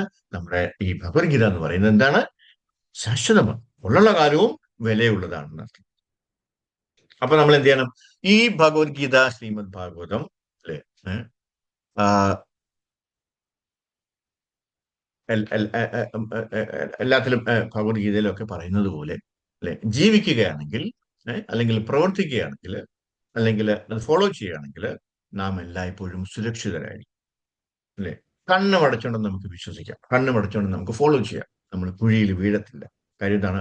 ഭഗവത്ഗീത ഭഗവാൻ പറഞ്ഞതാണ് നമ്മൾ ഫോളോ ചെയ്യുന്നത്, അല്ലേ? അതെങ്ങനെ ഭഗവത്ഗീതയൊക്കെ ഫോളോ ചെയ്ത് കഴിഞ്ഞാൽ നമ്മൾ എപ്പോഴും സുരക്ഷിതരായിരിക്കും എന്നാണ്. എല്ലാ എല്ലാ കാര്യത്തിനെ കുറിച്ചും പറയുന്നുണ്ട്. നമ്മൾ എങ്ങനെ നടക്കണം, നമ്മൾ എങ്ങനെ ഇരിക്കണം, നമ്മൾ എങ്ങനെ ചിരിക്കണം, നമ്മൾ എങ്ങനെ സംസാരിക്കണം, ഒക്കെ എല്ലാ കാര്യവും ഇതിനകത്ത് പറയുന്നുണ്ട്, അല്ലേ? ഭഗവാൻ സംസാരിക്കുമ്പോൾ നമ്മുടെ ഉള്ളിൽ നിന്നാണ് സംസാരിക്കുന്നത്. ഭഗവാന് നമ്മെക്കാളും നമ്മുടെ ഉള്ളിൽ എന്താണെന്ന് ഭഗവാൻ അറിയാം. കാര്യം എന്താണ്? അദ്ദേഹം ഉള്ളിൽ തന്നെ, പരമാത്മാവായിട്ട് ഉള്ളിൽ തന്നെ ഇരിക്കുവാണ്, അല്ലേ? നമുക്ക് തിരിഞ്ഞു നോക്കിയാൽ ഒന്നും കാണത്തില്ല. നമ്മൾ അങ്ങോട്ട് നോക്കിക്കഴിഞ്ഞാൽ കുറെ അസൂയയും കുശുമ്പും ഒക്കെ കാണാൻ പറ്റുള്ളൂ, അല്ലേ? കുറച്ച് വേണ്ടാത്ത കാര്യങ്ങളൊക്കെ ഉണ്ടാവുള്ളൂ. പക്ഷെ ഭഗവാന് അതിനകത്ത് കറക്റ്റായിട്ട് അറിയാൻ പറ്റും, അതിനകത്ത് എന്താണുള്ളത്, എന്താണ് നടക്കുന്നത്, അല്ലേ? ഉം. നമ്മളെ നമ്മളെ മനസ്സിലാക്കുന്നത് ബാഹ്യമായിട്ടാണ്. പക്ഷെ ഭഗവാൻ നമ്മളെ ആന്തരികമായിട്ടാണ് മനസ്സിലാക്കുന്നത്. അതുകൊണ്ടാണ് ഭഗവാനെ എല്ലാം നന്നായിട്ട് അറിയാന്ന് പറയുന്നത്. ഭഗവാൻ നമുക്കൊന്നും ഒളിക്കാൻ പറ്റില്ല, അല്ലേ? ഭഗവത്ഗീത വായിക്കാതെ ഒരുവന് അവനെ തന്നെ മനസ്സിലാക്കാൻ സാധിക്കില്ല. എന്നിട്ട് നമ്മൾ എന്തു ചെയ്യും? നമ്മൾ പോയിട്ട് എല്ലാവരെയും ഉപദേശിക്കും. നമുക്ക് തന്നെ ഒന്നും അറിയത്തില്ല, നമ്മൾ ഭഗവത്ഗീത വായിച്ചിട്ടൊന്നും മനസ്സിലായിട്ടില്ല, അല്ലേ? നമ്മൾ എന്ത് ചെയ്യും? പോയിട്ട് മറ്റുള്ളവരെ ഉപദേശിക്കും, അപക്വമായിട്ടുള്ള ഇന്ദ്രിയങ്ങൾ കൊണ്ട്, അല്ലേ? എന്താണ് ശരിയെന്ന്, എന്താണ് തെറ്റെന്ന് നമ്മളെ തന്നെ ശരിക്കും മനസ്സിലാക്കാതെ, നമ്മൾ തന്നെ ശരിക്കും മനസ്സിലാക്കാതെ മറ്റുള്ളവരെ ഉപദേശിക്കാൻ പോകുന്നത്, ആ പാവത്തിന്റെ ഗതി എന്തുമായിരിക്കും ആലോചിച്ചു, അല്ലേ? ഇതൊക്കെയാണ് രണ്ടാമത്തെ തെറ്റ്. അതുകൊണ്ടാണ് എന്താണ് ഭക്തി സിദ്ധാന്ത സരസ്വതി ഠാക്കൂർ മഹാരാജ് പറഞ്ഞത്, പ്രഭുപാദരുടെ ഗുരു പറഞ്ഞത് എന്താണ്? ഇവിടെ ചീറ്റേഴ്സ് ആണ് കൂടുതലും, ടീച്ചേഴ്സ് അല്ല. ചീറ്റേഴ്സ് എന്ന് പറഞ്ഞാൽ ചതിക്കുന്നവർ, അല്ലെ? ടീച്ചേഴ്സ് എന്ന് പറഞ്ഞാൽ അധ്യാപകർ. ഇവിടെ അധ്യാപകരെക്കാളും കൂടുതൽ ചതിയന്മാരാണ് ഉള്ളതെന്നാണ് ആര് പറഞ്ഞത്? ഭക്തി സിദ്ധാന്ത സരസ്വതി ഠാക്കൂർ പറഞ്ഞത്. അന്നത്തെ കാലത്ത് അങ്ങനെ ഒരുപാട് ഉണ്ടായിരുന്നു ആൾക്കാർ. ഇപ്പോഴും ഉണ്ട്. ഇപ്പോഴും അതിനെക്കാളും കൂടുതലായിരിക്കും, അല്ലേ? നമ്മുടെ ഉള്ളിൽ തന്നെ രണ്ട് സ്വഭാവമുണ്ട്. എന്താണ്? ദൈവികം. രണ്ടും ഉണ്ട്. നമ്മൾ രാവിലെയൊക്കെ എണീക്കുമ്പോൾ ഒരുവിധം സത്വഗുണത്തിലല്ലേ, അല്ലേ? എന്തെങ്കിലുമൊക്കെ കൊണ്ട് എന്തുകൊണ്ട് സുഖമായിരിക്കണം അല്ലേ എന്നൊക്കെ ചോദിക്കും. ഉച്ചയാകുമ്പോഴത്തേന് എന്താ കുഴപ്പം ചോദിക്കും. രാത്രിയാകുമ്പോഴോ നിന്നോട് പറഞ്ഞില്ല എന്താണെന്ന്, അതെന്താ അങ്ങനെ ചോദിക്കണം. മൂന്ന് സ്വഭാവമാണ്, അല്ലെ? നമുക്ക് നമ്മുടെ ഉള്ളിൽ തന്നെ ഉണ്ട്. എന്താണ്? ആസുര സ്വഭാവവും എന്താണ് ദൈവിക സ്വഭാവം, അല്ലെ? ആ ഒരു ആചാര്യൻ ഇത് വളരെ ഭംഗിയായിട്ട് അദ്ദേഹത്തിന്റെ ലെക്ചറിൽ പറഞ്ഞിട്ടുണ്ട്. ഏത് ആചാര്യനാണെന്നുള്ളത് ഞാൻ മറന്നുപോയി. അദ്ദേഹം പറഞ്ഞത് എന്താണ് നോക്കാം. നമ്മുടെ ഉള്ളില് രണ്ട് പട്ടികളുണ്ട്. നമ്മുടെ ഉള്ളില് രണ്ട് പട്ടികളുണ്ട്. രണ്ട് തത്തയുണ്ടെന്ന് അത് പഠിച്ചിട്ടുണ്ട്. അത് വേറെ, അത് ബന്ധമില്ല. ഓക്കെ. അതിലൊരു പട്ടിക്ക് അല്ലെ, അതെന്ന് വെച്ചാല് രണ്ടുപേരും കുരയ്ക്കും. രണ്ട് പട്ടികളുടെ സ്വഭാവം എന്താണ്? കുരയ്ക്കും, അല്ലെ? നമ്മളെ പക്ഷേ അതില് ഒരു ഒരു പട്ടിക്കാണ് നമ്മൾ ആഹാരം കൊടുക്കുക, എപ്പോഴും ആഹാരം കൊടുക്കുക. മറ്റേ പട്ടിക്ക് നമ്മളൊന്നും കൊടുക്കത്തില്ല, അല്ലെ? അതിനെ പട്ടിണി കിട്ടിക്കുക, അല്ലെ? അപ്പൊ നമ്മൾ ഏത് പട്ടിക്കാണോ ആഹാരം കൊടുക്കുന്നത്, അതിങ്ങനെ കുറെ ഇങ്ങനെ ഭയങ്കര അല്ലെ ഷാർപ്പായിട്ട് വരും. ഭയങ്കര സൗണ്ടിലായിരിക്കും അത് കുരയ്ക്കുക, അല്ലെ? നമ്മൾ പട്ടിണിക്കിടുന്ന പട്ടിയുടെ കുരയെന്ന് കുറഞ്ഞു കുറഞ്ഞു കുറഞ്ഞു അത് പിന്നെ കുരയ്ക്കാതെ ആവും, അല്ലെ? അപ്പൊ നമ്മള് ഏത് പട്ടിക്കാണ് ആഹാരം കൊടുക്കേണ്ടതെന്നാണ് നമ്മൾ ആലോചിക്കേണ്ടത്. എന്താണ്? ഇപ്പൊ നല്ല സ്വഭാവമുള്ള പട്ടിക്ക് വേണം നമ്മൾ ആഹാരം കൊടുക്കാൻ. ചീത്ത സ്വഭാവമുള്ള പട്ടിക്ക് നമ്മൾ ആഹാരം കൊടുക്കരുത്. അപ്പൊ നമുക്ക് എന്ത് പറ്റും? നമ്മുടെ അഴുക്ക സ്വഭാവങ്ങളൊക്കെ കുറെ കാലം കഴിയുമ്പോൾ പോവും. നമ്മുടെ നല്ല സ്വഭാവങ്ങളൊക്കെ ഇങ്ങനെ പുച്ഛിച്ച് പുച്ഛിച്ച് വരും. മനസ്സിലായോ ആ കഥയുടെ പൊരുൾ എന്താണെന്ന്, അല്ലേ? നമ്മുടെ ഉള്ളിൽ രണ്ട് പട്ടികളുണ്ട്. ഒന്ന് ചീത്തയും ഒന്ന് നല്ല പട്ടിയാണ്, അല്ലേ? ആ ചീത്ത പട്ടിക്ക് നമ്മൾ ആഹാരം കൊടുക്കാതെ, അതിന് മൈൻഡ് ചെയ്യാതെ, ഇഗ്നോർ ചെയ്ത് അതിനെ കുറച്ച് കുറച്ച് തട്ടികളയണം, അല്ലേ? മറ്റേതാണെങ്കിലോ, മറ്റേത് തന്നെ നല്ല പട്ടിക്ക് എന്ത് ചെയ്യണം? നമ്മൾ ആഹാരം കൊടുത്ത് കൊടുത്ത് കൊടുത്ത് നല്ല സ്വഭാവങ്ങൾ ഇങ്ങനെ വളർത്തിയെടുത്തുകൊണ്ടിരിക്കണം എന്നർത്ഥം. അതാണ് ഇപ്പൊ നമ്മുടെ ഉള്ളിലൊക്കെ ആസുര സ്വഭാവമുണ്ട്, ദൈവിക സ്വഭാവമുണ്ട്, അല്ലേ? അതാണ് ഈ രണ്ടുപേരും. അപ്പോൾ നമ്മൾ ആസുര സ്വഭാവങ്ങളൊക്കെ നമ്മൾ പതുക്കെ പതുക്കെ ഒഴിവാക്കുകയും ദൈവിക സ്വഭാവങ്ങൾ നമ്മൾ എന്താണ് വളർത്തുകയും ചെയ്യണം, കൊണ്ടുവരിക, അതിനെ പോഷിപ്പിക്കുകയും ചെയ്യണം. വേറൊരു എക്സാമ്പിൾ, 4 യുഗങ്ങളുണ്ട്, അല്ലേ? എന്തൊക്കെയാണ് യുഗങ്ങൾ? സത്യയുഗം, ത്രേതായുഗം, ദ്വാപരയുഗം, കലിയുഗം, അല്ലെ? അപ്പൊ സത്യയുഗത്തില് ഈ ആസുര സ്വഭാവികളും ദൈവിക സ്വഭാവികളും ഉണ്ടായിരുന്നു, ദൈവ സ്വഭാവങ്ങളും ഉണ്ടായിരുന്നു, അല്ലെ? ഫോർ എക്സാമ്പിൾ, അന്നൊക്കെ സത്യയുഗത്തില് അത് രണ്ട് ഗ്രഹങ്ങളിലായിരുന്നു. ഒരു ഗ്രഹത്തിലുള്ളവരൊക്കെ നല്ലവരും മറ്റേ ഗ്രഹത്തിലുള്ളവരൊക്കെ വളരെ മോശപ്പെട്ടവരുമായിരുന്നു. വരാഹദേവനും ഹിരണ്യകശിപുവും കേട്ടിട്ടുണ്ടല്ലോ, അല്ലേ? വരാഹദേവനും ഹിരണ്യകശിപുവും രണ്ട് ഗ്രഹങ്ങളെ, അല്ലേ? വേണമെങ്കിൽ നമുക്ക് പ്രഹ്ലാദനും ഹിരണ്യകശിപു എന്ന് വേണമെങ്കിൽ പറയാം, പക്ഷെ അത് വേണ്ട. വരാഹദേവനും എന്താണ് ഹിരണ്യകശിപു എന്ന് പറഞ്ഞാൽ. അപ്പൊ അത് രണ്ട് ഗ്രഹങ്ങളിലായിരുന്നു ആ സത്യയുഗത്തിൽ. ത്രേതായുഗമായപ്പോ അത് എന്തായി? എന്താണ് നമ്മുടെ ഉദാഹരണം എന്ന് പറഞ്ഞാൽ രാമനും രാവണനുമായി രണ്ട് രാജ്യങ്ങളായി. ഒരു ഗ്രഹത്തിനകത്തുള്ള രണ്ട് രാജ്യങ്ങളായി, അല്ലെ? ദ്വാപരയുഗം ആയപ്പോഴോ അത് ഒരു രാജ്യത്തായിരുന്നു, അല്ലെ? കൃഷ്ണനും കംസനും മധുരയിലല്ലായിരുന്നു, അല്ലെ? അവര് ഒരു രാജ്യത്ത് തന്നെയാണ്, ഒരു ഏരിയ തന്നെയാണ്. കലിയുഗം വന്നപ്പോ എന്ത് സംഭവിച്ചു? എല്ലാം ഒരാളുടെ ഉള്ളിലേക്ക് മാറി. അതുകൊണ്ടാണ് നമുക്ക് രണ്ട് സ്വഭാവമുള്ളത്. എന്താണ്? ആസുര സ്വഭാവവും എന്താണ് ദൈവിക സ്വഭാവവും. നമ്മളതൊന്ന് തുറിച്ചു നോക്കിക്കേ, സ്വന്തമായിട്ടൊന്ന് തുറിച്ചു നോക്കിക്കേ, നമുക്കറിയാൻ പറ്റും നമ്മുടെ ഉള്ളിൽ ആരൊക്കെയുണ്ട്. ഈ രണ്ട് പേരും ഉണ്ട്. ദൈവിക സ്വഭാവമുണ്ട്, നമുക്ക് ആസുര സ്വഭാവമുണ്ട്, അല്ലേ? നമ്മൾ ആരെങ്കിലും ഒന്ന് ഇറിറ്റേറ്റ് ചെയ്ത് കഴിഞ്ഞാൽ നമുക്ക് അറിയാൻ പറ്റും നമ്മൾ എന്തോ ആയിരിക്കും. നമുക്ക് തന്നെ വിശ്വസിക്കാൻ പറ്റില്ല നമ്മൾ എങ്ങനെ ഇരിക്കും, അല്ലേ? ഓക്കെ. അപ്പൊ നമുക്ക് നല്ല സ്വഭാവം ഉണ്ടാകണമെങ്കിൽ, അല്ലെ, നാം ഭക്തന്മാരുമായി നമ്മൾ സംഘം ചേരണം. ഇപ്പോഴത്തെ നമ്മളിപ്പോ ചെയ്യുന്നത് പോലെ, അല്ലെ? അങ്ങനെ ദൈവിക ഗുണങ്ങൾ വാർത്തെടുക്കാൻ നമുക്ക് കഴിയും, അല്ലെ? അതുകൊണ്ടാണ് ഒരു ഇംഗ്ലീഷുകാരൻ പറഞ്ഞത്, നിങ്ങളുടെ കൂട്ടുകാരെ കുറിച്ചിട്ടൊക്കെ എന്നോട് പറയൂ, നിങ്ങൾ ആരാണെന്ന് ഞാൻ പറഞ്ഞുതരാം. You tell me your friends who are your friends and I will tell you who you are എന്നാണ് അദ്ദേഹം പറഞ്ഞത്, അല്ലേ? അപ്പൊ നമ്മൾ ആരൊക്കെ കൂടിയാണോ നമ്മൾ കൂട്ടുകൂടുന്നത്, ആ ആ സ്വഭാവങ്ങളൊക്കെ നമുക്ക് വന്നു ചേരും. ഇപ്പൊ നമ്മൾ ക്ലാസ്സിൽ പഠിച്ചുകൊണ്ടിരിക്കുമ്പോൾ, നമ്മൾ കൊച്ചു കുട്ടികളായിട്ട് സ്കൂളിലൊക്കെ പഠിച്ചുകൊണ്ടിരിക്കുമ്പോൾ അല്ലെ, ഫ്രണ്ട് ബെഞ്ചിൽ കുറച്ച് ആൾക്കാരുണ്ടോ, അതൊക്കെ നല്ല പഠിക്കുന്ന കുട്ടികളാണ്. ആ ബാക്ക് ബെഞ്ചിൽ വളരെ അല്ലെ വഷളന്മാരായിട്ടുള്ള കുറച്ച് ആൾക്കാരുണ്ടാവും അല്ലെ, അവരൊന്നും പഠിക്കത്തില്ല. അവരെപ്പോഴും ടീച്ചറിന്റെ അടി വാങ്ങിക്കുന്ന ആൾക്കാരാണ് അല്ലെ. അപ്പൊ നമ്മൾ ആരോടാണോ കൂട്ടുകൂടുന്നത്, അപ്പൊ നമ്മൾ ഫ്രണ്ടിൽ ബെഞ്ചിലുള്ള ആൾക്കാരോടാണ് കൂട്ടുകൂടുന്നെങ്കിൽ നമ്മൾ നന്നായിട്ട് പഠിക്കും. പുറകിലുള്ള ബെഞ്ചിലുള്ള ആൾക്കാരുമായിട്ട് കൂട്ടുകൂടണമെങ്കിൽ നമുക്ക് എങ്ങനെ തോക്കാം, എത്ര മാർക്ക് കുറച്ച് വാങ്ങിച്ച് തോക്കാമെന്നായിരിക്കും നമ്മൾ മത്സരിക്കുന്നത് അല്ലെ. അപ്പൊ ഈ അസോസിയേഷൻ വളരെ വലിയ ഒരു കാര്യം. നമ്മള് ഒരു ഇരുമ്പ് കമ്പി ഒരു ഇരുമ്പ് കമ്പി എടുത്താൽ അതിന്റെ നിറം എന്തായിരിക്കും? കറുപ്പായിരിക്കും അല്ലെ. ഇരുമ്പ് കമ്പിയുടെ നിറം കറുപ്പാണ്, ഒരുവിധം കറുപ്പാണ്. അത് എങ്ങനെ കാണിച്ചു കഴിഞ്ഞാൽ അതിൽ വെട്ടം വല്ലതും ഉണ്ടോ? ഇല്ല. കാണാൻ പറ്റുമോ? ഒന്നും കാണാൻ പറ്റില്ല. ആ ഇരുട്ടത്ത് ഒരു കമ്പി കിടക്കണ പോലും നമുക്ക് കാണാൻ പറ്റില്ല അല്ലെ. പക്ഷെ ഈ ഇരുമ്പ് കമ്പി തീയിലിട്ട് നമ്മൾ ഇങ്ങനെ എന്താണ് നമ്മൾ എന്താണ് അതിങ്ങനെ വേവിച്ചുകൊണ്ടിരിക്കുകയെന്ന് വെച്ചോളൂ. തീയിലിട്ടിട്ട് അതിനെ എന്താണ് കത്തിച്ചുകൊണ്ടിരിക്കുക അല്ലെ. കുറെ കഴിയുമ്പോ ഈ ഇരുമ്പ് കമ്പി കറുത്തിരുന്ന സാധനം അല്ലെ, നല്ല തണുപ്പായിരുന്നു. കറുമ്പ് കമ്പിയൊക്കെ വളരെ തണുപ്പാണ് എപ്പോഴും അല്ലെ. ഏഹ് തീയുടെ സ്വഭാവം എന്ന് പറഞ്ഞാൽ എന്താണ്? അത് വെളിച്ചവും തരും, പിന്നെ ചൂടും തരും അല്ലെ. ഈ തണുത്ത് കിടന്ന ഇരുമ്പ് കമ്പി അല്ലെ, അത് ഈ തീയിലെ അസോസിയേഷനായിട്ട് വന്നപ്പോ കുറെ കഴിഞ്ഞപ്പോ എന്ത് സംഭവിച്ചു? നമ്മൾ ആ ഇരുമ്പ് കമ്പി ഒന്ന് എടുത്തു നോക്കിക്ക്, അത് നല്ല ചുമചുമായിരിക്കും, നല്ല ചൂടായിരിക്കും അല്ലെ, അത് തീയായിരിക്കും. അതിങ്ങനെ ഇരുട്ടത്ത് കാണിച്ചാൽ നല്ല വെട്ടം കിട്ടും അല്ലെ. അപ്പൊ ആ ഇരുമ്പ് കമ്പി പോലും നല്ലൊരു അസോസിയേഷനിൽ വന്നപ്പോ നമുക്ക് ആവശ്യമുള്ളതെല്ലാം അതിന് വളരെയധികം ചെയ്യാൻ സാധിച്ചു അല്ലെ. അത് പ്രകാശവും തന്നു, പിന്നെ എന്തോ ചൂടും തന്നു. നമുക്ക് കൈ തൊട്ടാൽ കൊള്ളുമോ അല്ലെ. അതാണ് ഇതാണ് നമ്മൾ അസോസിയേഷൻ എന്ന് പറയുന്നത്. അപ്പൊ നമ്മൾ ABCD പഠിച്ചിട്ടുണ്ടല്ലോ അല്ലെ. എ എന്ന് പറഞ്ഞാൽ എന്താണ്? അസോസിയേഷൻ. ബി എന്ന് പറഞ്ഞാൽ എന്താണ്? ബുക്സ് അല്ലെ. നമ്മൾ പ്രഭാതം നമുക്ക് ഒരുപാട് ബുക്സ് തന്നിട്ടുണ്ട്, അതെല്ലാം നമ്മൾ വായിക്കണം അല്ലെ. നമ്മളൊരു ജന്മം എടുത്തു കഴിഞ്ഞാൽ തീരാൻ പറ്റാത്ത രീതിയിലുള്ള പ്രഭാത ഇതിനടക്കം കുറച്ച് കാലങ്ങൾ കൊണ്ട് പുള്ളിക്കാരൻ കുത്തിരുന്ന് എഴുതാണ് അല്ലെ. ഉറങ്ങാതെ എഴുതാം. 2 മണിക്കൂറൊക്കെയാണ് ഉറങ്ങുന്നത്. പാവം. നമ്മൾ 5-6 മണിക്കൂറൊക്കെ ഉറങ്ങുമ്പോൾ അതാണ് പ്രഭുപാദ് നമുക്ക് വേണ്ടി 2 മണിക്കൂറൊക്കെയാണ് ഉറങ്ങുന്നത്. ചിലപ്പോൾ 2 മണിക്കൂർ പോലും കിട്ടത്തില്ല. അതിന് മുമ്പേ കാര്യം എന്താണ്? അദ്ദേഹത്തിന് എഴുതി തീർക്കാനുള്ള ഒരു ഒരു ഒരു വ്യഗ്രതയാണ്. മനസ്സിലായില്ലേ? അദ്ദേഹത്തിന് അറിയാം എനിക്ക് ഒരുപാട് സമയമില്ലാന്ന്. അപ്പൊ അതുകൊണ്ട് കുത്തിയിരുന്ന് എഴുതുക നമുക്ക് വേണ്ടി, നമ്മളെ പോലെയുള്ള എന്താണ് പരിതപാവന്മാർക്ക് വേണ്ടി, പരിതാത്മാക്കൾക്ക് വേണ്ടി. അപ്പോ അതാണ് ചെയ്യുന്നത്. അപ്പൊ ബുക്സ് നമ്മൾ എന്ത് ചെയ്യണം? വായിക്കണം. ബുക്സ്. ബി എന്ന് പറയുന്നത് എ. അപ്പൊ എ എന്ന് പറയുന്നത് അസോസിയേഷൻ ആണ്, ബി എന്ന് പറയുന്നത് ബുക്സ് ആണ്, പിന്നെ ABC. സി എന്താണ്? ശാന്തി. സ്റ്റാൻഡിങ് അല്ലെ. ശാന്തി.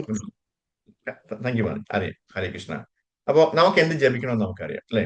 ഹരേ കൃഷ്ണ മഹാമന്ത്രം. ഹരേ കൃഷ്ണ ഹരേ കൃഷ്ണ കൃഷ്ണ കൃഷ്ണ ഹരേ ഹരേ, ഹരേ രാമ രാമ രാമ ഹരേ ഹരേ. ഇതല്ലാതെ മറ്റൊരു മാർഗമില്ല, മറ്റൊരു മാർഗമില്ല, മറ്റൊരു മാർഗമില്ല അല്ലെ. നാം ഏവ കേവലം കലോ നാസ്തേവ നാസ്തേവ ഗതിരന്യത പഠിച്ചിട്ടുണ്ടല്ലോ നമ്മൾ അല്ലെ. അപ്പൊ നമ്മൾ എന്ത് ചെയ്യണം? C chanting. പിന്നെ ഡി എന്ന് പറഞ്ഞാൽ എന്താണ്? ഡി ഡയറ്റ്, പ്രസാദം അല്ലെ. ഡയറ്റ് എന്ന് പറഞ്ഞാൽ ആഹാരം അല്ലെ, പ്രസാദം. നമ്മൾ എന്ത് കഴിക്കണം? പ്രസാദം മാത്രമേ കഴിക്കാവുള്ളൂ. ഭഗവാൻ ഓഫർ ചെയ്യാത്തതൊന്നും കഴിക്കാൻ പാടില്ല. ഉം. ഇന്നലെ ഇന്നലെ മെനങ്ങാന്ന് കണ്ട ഒരാൾ എന്നോട് പറഞ്ഞു, ഞാൻ വെജിറ്റേറിയൻ ആണ്, ഞാൻ നോൺ വെജ് ഒന്നും കഴിക്കത്തില്ല. ഇത് കൊള്ളാലോ, ഒരു നല്ല കാര്യമാണല്ലോ. വെജിറ്റേറിയൻ ആണ്, അതെന്ത് ചെയ്യും? ഞാൻ വെജിറ്റേറിയൻ ഭക്ഷണം മാത്രമേ വെച്ച് കഴിക്കത്തുള്ളൂ.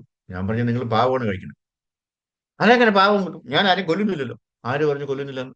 ഈ ഈ ഈ ഈ ചെടികൾക്കൊന്നും, ഈ എന്താണ്, ഈ സസ്യങ്ങൾക്കൊന്നും ജീവനില്ലെന്നാണ് താങ്കൾ വിചാരിച്ചിരിക്കുന്നത്? അതിന് ജീവനില്ലെങ്കിൽ, അതിനകത്തൊരു ആത്മാവില്ലെങ്കിൽ അത് വളരുമോ? അല്ലേ? അപ്പൊ ആത്മാവിനെ തല്ലി കൊന്നില്ലേ അല്ലേ? ആത്മാവുള്ള ഒരു സാധനത്തിന് താങ്കൾ തല്ലി കൊന്നില്ലേ? അത് തല്ലി കൊന്നിട്ടില്ലേ തിന്നത് അല്ലേ? അപ്പൊ അത് പാപം കിട്ടില്ലേ? താങ്കൾ കഴിച്ചത് പാപം തന്നെയാണ്. നോൺ വെജ് കഴിക്കുന്നതിന് തുല്യമാണ് അത് അല്ലേ. പക്ഷേ അപ്പൊ നമ്മൾ എന്ത് ചെയ്യണം? അത് ഭഗവാൻ ഓഫർ ചെയ്യണം. അങ്ങനെയൊക്കെ ഉണ്ടോ? അപ്പോഴാണ് പുള്ളിക്കാരൻ മനസ്സിലായത് അങ്ങനെയൊക്കെ ചെയ്യാമോ. അപ്പൊ ഞാൻ പറഞ്ഞു, ഒന്നും ചെയ്യണ്ട. ഒരു തുളസി അതിനകത്ത് ഇട്ടിട്ട് ഭഗവാന്റെ ഫ്രണ്ടിൽ കൊണ്ടുവച്ചിട്ട് ഒരു മണി അടിച്ചിട്ട്, ഭഗവാൻ ഒന്ന് എടുത്തോണേ, ഇതൊന്ന് കഴിച്ചാട്ടെ എന്നും ആത്മാർത്ഥമായിട്ട് പറഞ്ഞാൽ മതി. മന്ത്രം ഒന്നും അറിയണമെന്നില്ല. മന്ത്രം അറിഞ്ഞില്ലെങ്കിൽ പറഞ്ഞാൽ തീർച്ചയായിട്ടും നമ്മളത് പറയാം അല്ലെ. ഓഫറിംഗ് മന്ത്രമൊക്കെ എല്ലാവർക്കും അറിയാം അല്ലെ. അങ്ങനെ ചെയ്ത് കഴിഞ്ഞാൽ നമുക്കത് ഭഗവാൻ കഴിച്ചതായിട്ട് നമുക്കൊരു വിശ്വാസം വരും.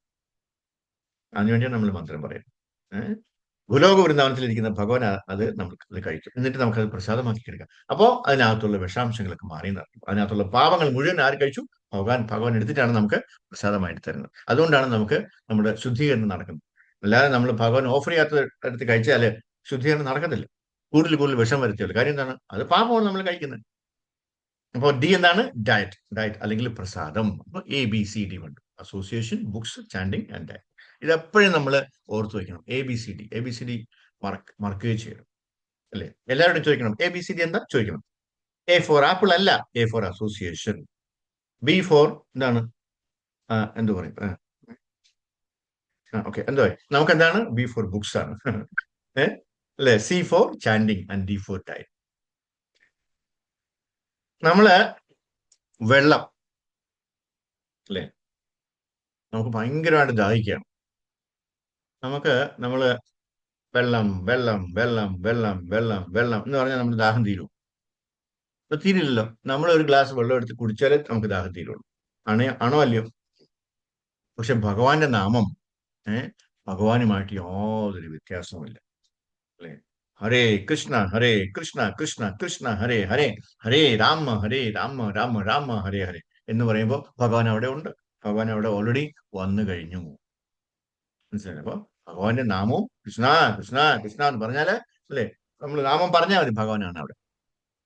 കലികാലേ നാമരൂപേ കൃഷ്ണ അവതാർ. അല്ലെ? കലികാലത്തിൽ നാമരൂപത്തിലാണ് ഭഗവാൻ അവതരിച്ചിരിക്കുന്നത്.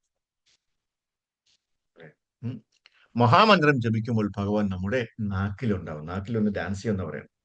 എങ്ങനെയെങ്കിലും ജപിച്ചാൽ പോലെ. റഡാർ ചാൻഡിങ് ആണെങ്കിൽ വരത്തില്ല ഭഗവാൻ. അല്ലേ? നമ്മൾ അത്രയും മുഴുകി അത്രയും അതിലോട്ട് ലയിച്ച് നമ്മൾ ഹരികൃഷ്ണ മഹാമന്ത്രം പറയുകയാണെങ്കിൽ ഭഗവാൻ നമ്മുടെ നാക്കിലൊന്ന് ഡാൻസ് ചെയ്യുമെന്നാണ് പറയുന്നത്. എന്താ രസമല്ലേ? നോക്കൂ, ആലോചിക്കൂ. ഭഗവാൻ നമ്മുടെ നാക്കിലൊന്ന് ഡാൻസ് ചെയ്യുന്ന കാര്യം ആലോചിച്ചു നോക്കൂ. അല്ലെ?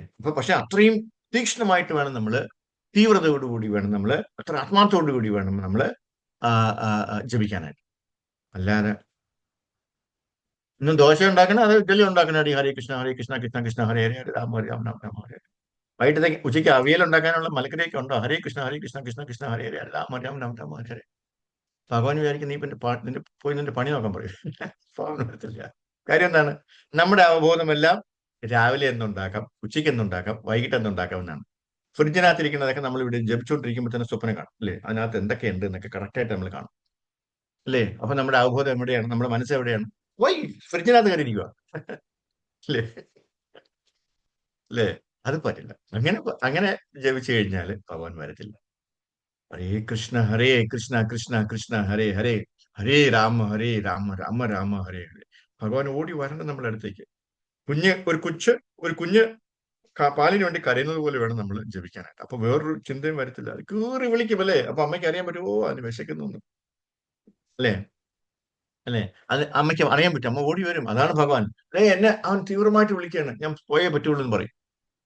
അല്ലെ? നമുക്ക് ഭഗവാന്റെ ലെവലിലേക്ക് എത്താൻ കഴിയാത്തത് കൊണ്ട് ഭഗവാൻ നമ്മുടെ ലെവലിലേക്ക് താഴ്ന്നു വരികയാണ്.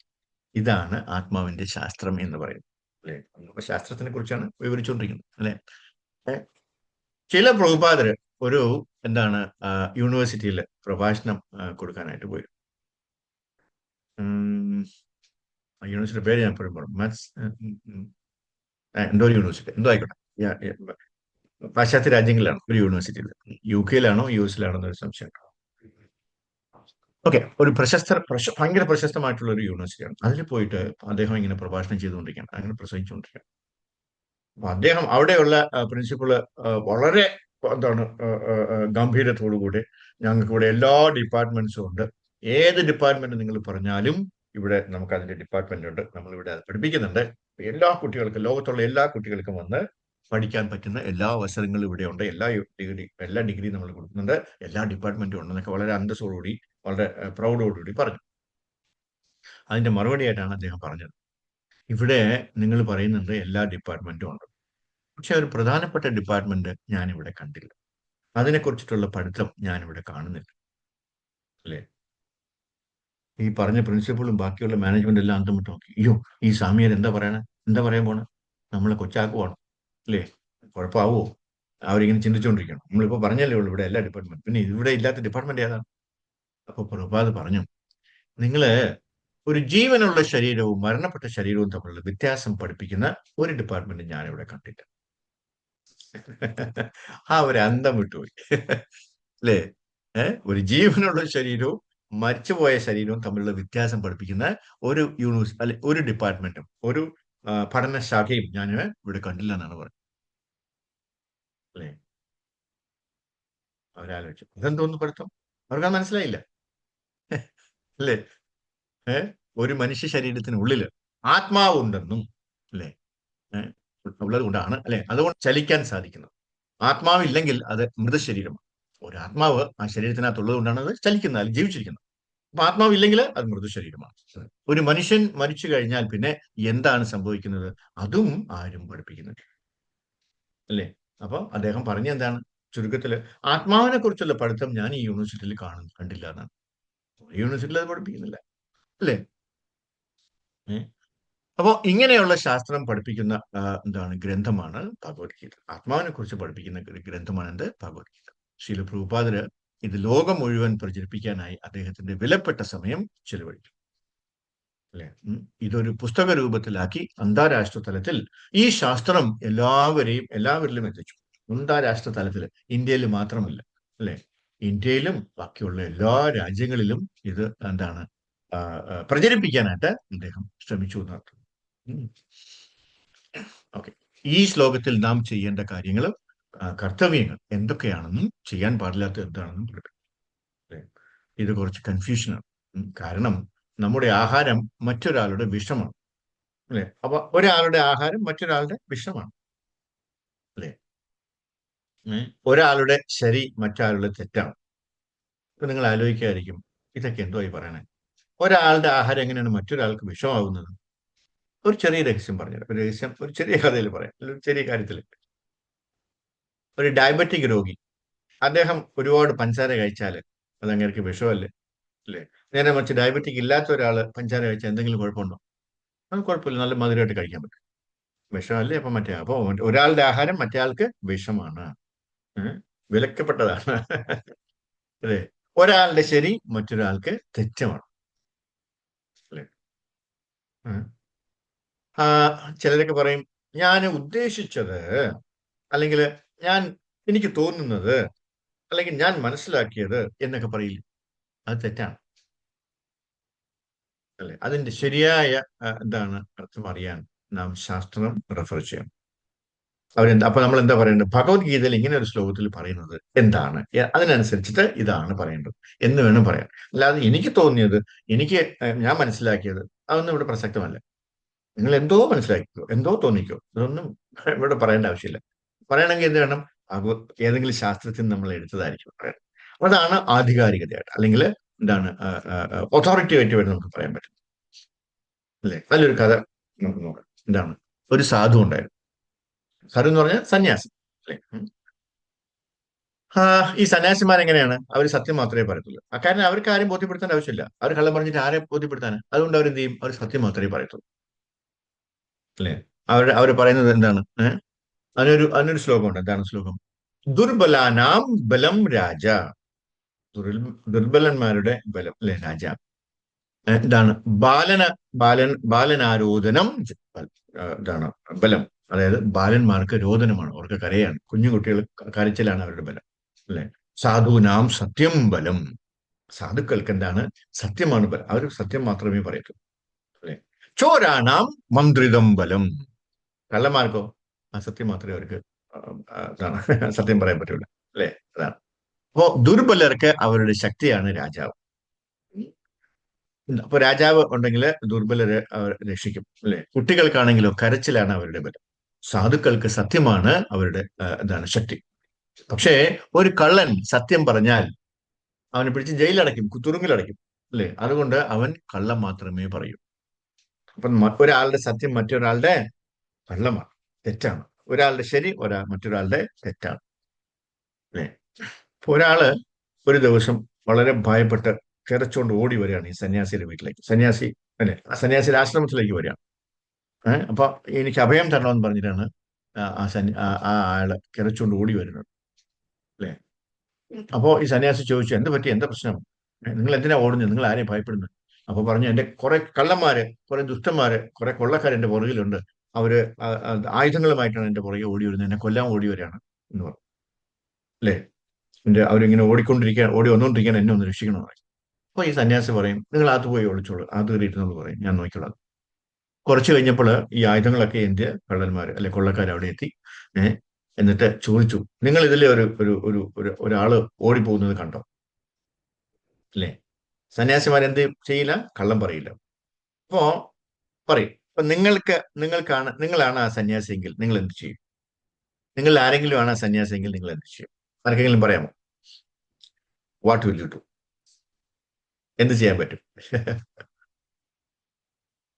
പെട്ടെന്ന് പറയാം, സമയം പോകുന്നു. ആർക്കും ആ, പറയാൻ പറ്റില്ല. എല്ലാവരും കണ്ടില്ല. ഉണ്ടോ? എന്തോ? കണ്ടില്ല എന്ന് പറയുമ്പോൾ അങ്ങനെ പറഞ്ഞതല്ലേ വെച്ചിട്ട്. കണ്ടില്ല എന്ന് പറഞ്ഞാൽ അത് കള്ളമല്ലേ? കള്ളം പറയാൻ പാടില്ലല്ലോ. കാണുന്നവൻ പറയില്ല, പറയുന്നവൻ കാണുന്നില്ല. രവീഷ്ണ. മഹാരാജ് ഇങ്ങനെ ഉരുണ്ട് കളിക്കും അല്ലേ?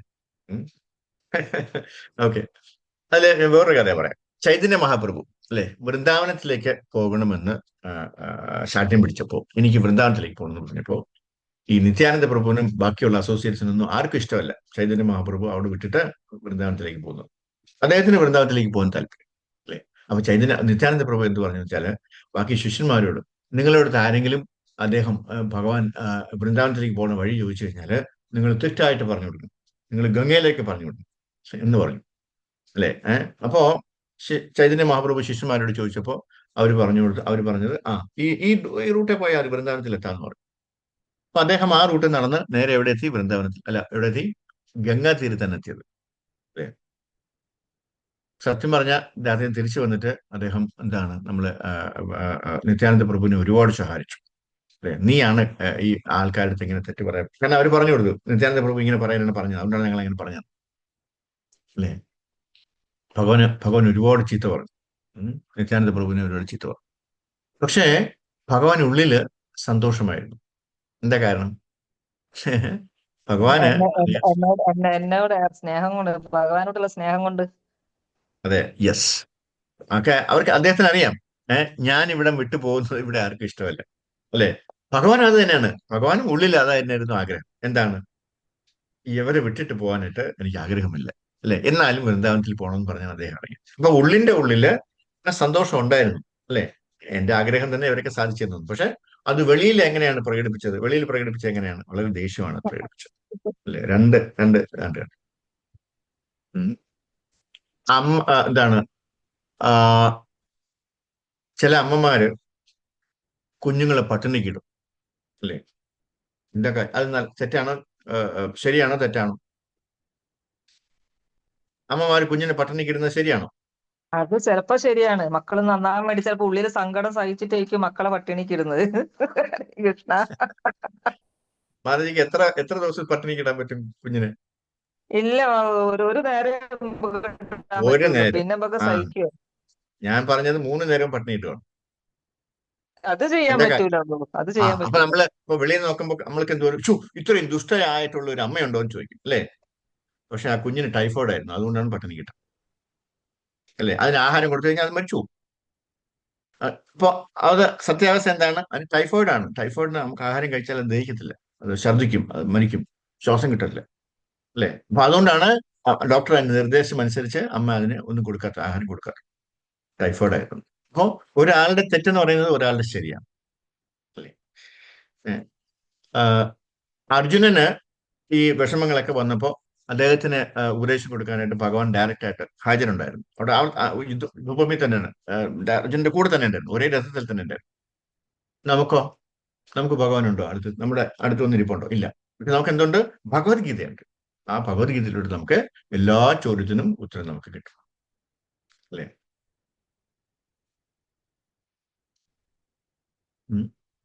അപ്പോ അതുകൊണ്ടാണ് നമ്മൾ പറയുന്നത് ഈ ഭഗവത്ഗീത നമ്മുടെ മാനുവലാണ്. ഈ ഭഗവത്ഗീത അനുസരിച്ച് വേണം നമ്മൾ എന്താണ് ജീവിക്കാനായിട്ട്. ഈ ഭഗവത്ഗീത നമ്മൾ കാര്യമായിട്ട് പഠിക്കണം. അത്രയ്ക്കും കാര്യമായിട്ട് പഠിച്ചു കഴിഞ്ഞാൽ അതിനകത്ത് ഒത്തിരി കാര്യങ്ങളുണ്ട്. ഓരോ പ്രാവശ്യം വായിക്കുമ്പോൾ നമുക്ക് ഓരോ കാര്യങ്ങളാണ് റിവീൽ ആയി വരുന്നത്. അല്ലേ? അയ്യോ, ഞാനിത് കഴിഞ്ഞ പ്രാവശ്യം വായിച്ചത് കണ്ടില്ലല്ലോ, ഈ വരി നമ്മൾ എന്താ ശ്രദ്ധിക്കാൻ എന്ന് തോന്നും. അപ്പൊ എത്ര പ്രാവശ്യം വായിച്ചാലും, ഇപ്പൊ 1000 തവണ വായിച്ചു കഴിഞ്ഞാലും ഓരോ പ്രാവശ്യം വായിക്കുമ്പോൾ എന്തെങ്കിലുമൊക്കെ അതിനകത്ത് നമുക്ക് എക്സ്ട്രാ എക്സ്ട്രാ കിട്ടിക്കൊണ്ടേയിരിക്കും. അത്രയ്ക്കും സമുദ്രം പോലെ കിടക്കുകയാണ് ഇതിനകത്തുള്ള കണ്ടന്റ് എന്ന് പറയുന്നത്. നമ്മൾ വായിക്കുമ്പോൾ വായിച്ചങ്ങ് പോകും. അല്ലേ?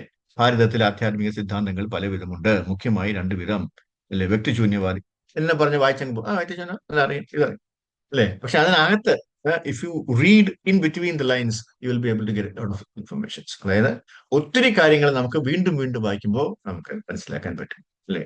പ്രത്യേകിച്ച് നമ്മൾ ഒരു ഗുരുവിന്റെ എന്താണ് പ്രസൻസിലാണ് വായിക്കുന്നെങ്കിൽ അദ്ദേഹത്തിന് ഒരുപാട് നമുക്ക് പറഞ്ഞു തരാൻ കഴിയും. നമ്മൾ സ്വപ്നം പോലും കാണാത്ത കാര്യങ്ങളിലായിരിക്കും ഒരു ഗുരു അല്ലെങ്കിൽ ഒരു ആചാര്യൻ നമ്മളെ കൊണ്ടുപോകും, അല്ലേ? ഓക്കെ, അപ്പൊ ഞാൻ ഇത്രയും പറഞ്ഞിട്ട് ഇന്നത്തെ ക്ലാസ്സിലൂടെ നിർത്തുവാണ്. ഹരേ കൃഷ്ണ. എന്തെങ്കിലും സംശയം ഉണ്ടെങ്കിൽ പെട്ടെന്ന് ചോദിക്കും. ഹരേ കൃഷ്ണ. എന്തെങ്കിലും സംശയമുണ്ടോ? ഹരേ കൃഷ്ണ പ്രഭുജി. തുടക്കത്തില് 4 പോരായ്മകളെ കുറിച്ച് പ്രഭുജി പറഞ്ഞില്ലേ? അത് പറഞ്ഞു. എന്തൊക്കെയാ പ്രഭുജി? അത് നമ്മൾ ഭഗവത്ഗീതയിൽ തന്നെ ഉണ്ട് മാനജി, അതിന്റെ ഭാവാർത്ഥത്തിലുണ്ട്. ഞാൻ വായിച്ചു തരാം ഇപ്പൊ. ഒന്ന് എന്താണ്? അപക്വങ്ങളായ ഇന്ദ്രിയങ്ങളാണ്.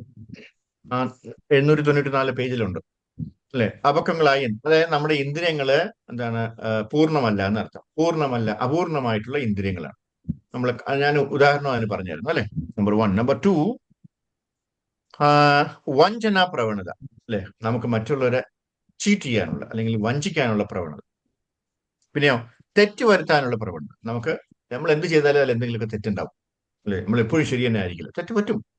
മനുഷ്യനാണെങ്കിൽ തെറ്റ് പറ്റും. തെറ്റ് പറ്റാനുള്ള പ്രവണത. പിന്നെ 4മത്തെ എന്താണ്? വ്യാമോഹശീലം, അല്ലെ? അതായത് വ്യാമോഹം എന്ന് പറഞ്ഞു കഴിഞ്ഞാൽ നമ്മൾ എന്താണ്? മായയിലാണ്, ഇല്യൂഷനാണ്. അല്ലെങ്കിൽ മറ്റുള്ളവരെ ചതിക്കാനുള്ള അല്ലെങ്കിൽ മറ്റുള്ളവരാൽ ചതിക്കപ്പെടാനുള്ള എന്താണ്?